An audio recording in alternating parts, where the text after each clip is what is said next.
Coronavirus au Moyen-Orient, agir maintenant pour éviter le chaos, OMS. L'Organisation mondiale de la santé, OMS, estime qu'il est encore temps au Moyen-Orient et en Afrique du Nord de saisir l'opportunité d'agir pour éviter le chaos qu'entraînerait une diffusion explosive de la pandémie de Covid-19 dans la région. On a vraiment une opportunité pour agir dans la région, car l'ascension des cas n'a pas été rapide, explique dans un entretien avec l'AF jeudi le Dr Yvan Hutin, directeur du département maladies transmissibles au bureau régional de l'OMS en Méditerranée orientale, basé au Caire. Selon l'organisation onusienne, plus de 111 000 cas de nouveaux coronavirus et plus de 5 500 décès ont été enregistrés à ce jour dans 22 pays de la région Moyen-Orient et Afrique du Nord, MENA, que l'OMS étend du Maroc au Pakistan en excluant l'Algérie. Un bilan modéré, face aux plus de 2 millions de cas et 140 000 décès officiellement recensés dans le monde. Selon le Dr Hutin, il est pour le moment difficile d'expliquer l'ascension restreinte des cas dans la région, hormis en Iran qui déplore plus de 77 000 cas et près de 5 000 décès. Il est possible qu'il y ait des facteurs démographiques, parce qu'on a affaire à des pays extrêmement jeunes, dit-il avec prudence. Dans les pays en conflit ou en situation d'urgence comme le Yémen, la Libye ou la Syrie, les cas de nouveaux coronavirus sont même quasi inexistants. Mais selon l'épidémiologiste, ce n'est pas parce qu'on a évité une situation difficile la première fois qu'on va éviter cela la deuxième fois. En Égypte, où le Dr Hutin a conduit une mission d'évaluation fin mars, il est clair qu'on n'a plus de transmission actuellement qu'il y a quelques semaines. Mais il n'y a pas encore de situation de transmission exponentielle.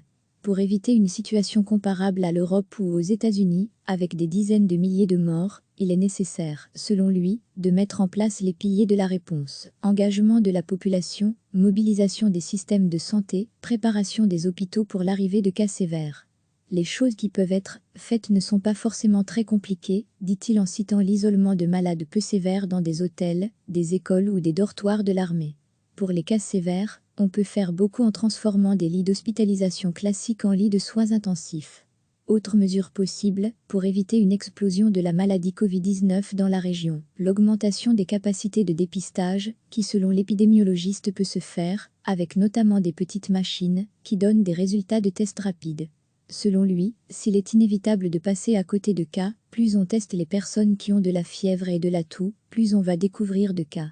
Le taux de mortalité est considéré comme un indicateur permettant de savoir si des cas ont pu passer inaperçus. On sait qu'environ 1% des personnes infectées vont décéder, donc quand on a des pays qui rapportent que 5% des personnes infectées décèdent, ça suggère qu'on rate une partie des cas, dit le spécialiste. Se préparer à l'éventualité où les choses se passent mal. Or dans la région, le taux de mortalité se situe autour de 5%, ce qui implique des besoins d'augmenter la capacité de tester.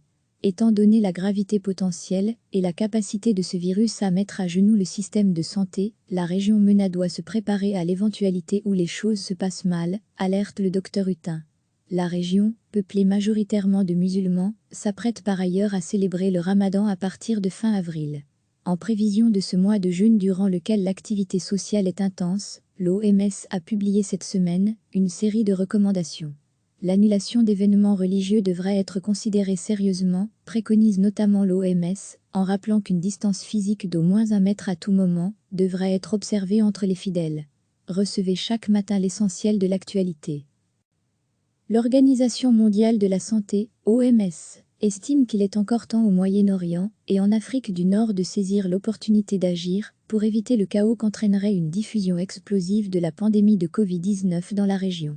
On a vraiment une opportunité pour agir dans la région, car l'ascension des cas n'a pas été rapide, explique dans un entretien avec l'AF jeudi le Dr Yvan Hutin, directeur du département maladies transmissibles au bureau régional de l'OMS en Méditerranée orientale, basé au Caire.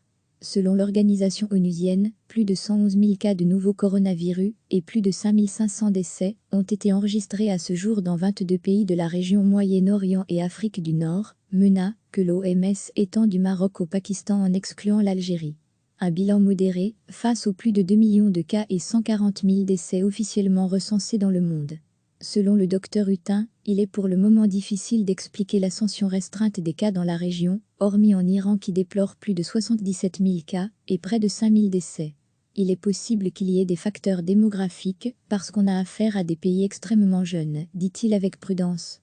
Dans les pays en conflit ou en situation d'urgence comme le Yémen, la Libye ou la Syrie, les cas de nouveaux coronavirus sont même quasi inexistants. Mais selon l'épidémiologiste, ce n'est pas parce qu'on a évité une situation difficile la première fois qu'on va éviter cela la deuxième fois. En Égypte, où le docteur Hutin a conduit une mission d'évaluation fin mars, il est clair qu'on n'a plus de transmission actuellement qu'il y a quelques semaines. Mais il n'y a pas encore de situation de transmission exponentielle.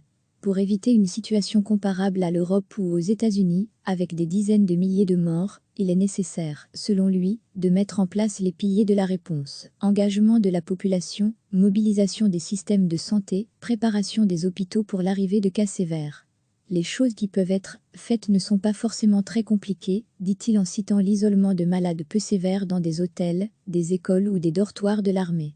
Pour les cas sévères, on peut faire beaucoup en transformant des lits d'hospitalisation classiques en lits de soins intensifs. Autre mesure possible, pour éviter une explosion de la maladie Covid-19 dans la région, l'augmentation des capacités de dépistage, qui selon l'épidémiologiste peut se faire, avec notamment des petites machines, qui donnent des résultats de tests rapides. Selon lui, s'il est inévitable de passer à côté de cas, plus on teste les personnes qui ont de la fièvre et de la toux, plus on va découvrir de cas. Le taux de mortalité est considéré comme un indicateur permettant de savoir si des cas ont pu passer inaperçus. On sait qu'environ 1% des personnes infectées vont décéder, donc quand on a des pays qui rapportent que 5% des personnes infectées décèdent, ça suggère qu'on rate une partie des cas, dit le spécialiste. Se préparer à l'éventualité où les choses se passent mal. Or dans la région, le taux de mortalité se situe autour de 5%, ce qui implique des besoins d'augmenter la capacité de tester. Étant donné la gravité potentielle et la capacité de ce virus à mettre à genoux le système de santé, la région MENA doit se préparer à l'éventualité où les choses se passent mal, alerte le docteur Hutin. La région, peuplée majoritairement de musulmans, s'apprête par ailleurs à célébrer le Ramadan à partir de fin avril.